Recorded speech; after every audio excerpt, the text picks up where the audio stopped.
बुधवार को एमजी नरेगा कर्मचारी कल्याण संघ ने रूपाचौरी आरडी ब्लॉक के बीडीओ को एक ज्ञापन सौंपा, जिसमें 5 सूत्रीय मांगों का एक चार्टर प्रस्तुत किया गया था। कर्मचारियों ने अपनी सेवाओं को नियमित करने, वेतन और भत्तों में वृद्धि करने और महंगाई भत्ते के भुगतान सहित विभिन्न मांगों पर जोर दिया है। ग्रामीण विकास के क्षेत्र में कई वर्षों तक काम करने के बावजूद एमजी नरेगा कर्मचारी अभी भी अत्यधिक वित्तीय अनिश्चितता की स्थिति में जी रहे हैं।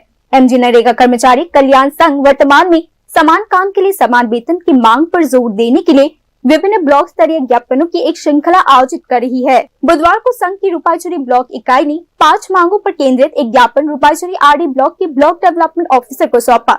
संगठन की ओर से हिरोन त्रिपुरा और गिरीश चंद्र रियांग द्वारा हस्ताक्षरित एक ज्ञापन वीडियो को प्रस्तुत किया गया।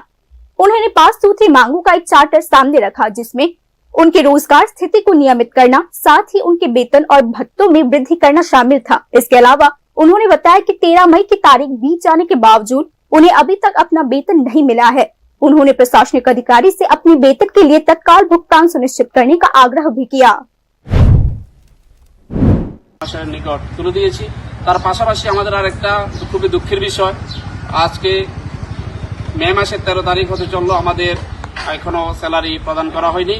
তা যাতে আমাদের অতিসত্বর জায়গা কর্মচারীদের স্যালারি প্রদান করা হয়, এটা আমরা মাননীয় সমষ্টি উন্নয়ন আধিকারিকের নিকট দাবি রেখেছি। এটা হচ্ছে মোটামুটি আজকে আমাদের ডেপুটেশনের মূল দাবি। कर्मचारियों ने आगे आरोप लगाया कि 26 दिसंबर 2012 को तत्कालीन सरकार ने केवल ग्रेजुएट और डिप्लोमा होल्डर्स के लिए वेतन वृद्धि लागू की थी, जिससे ग्रेजुएशन से कम योग्यता वाले कर्मचारी वंचित रह गए थे।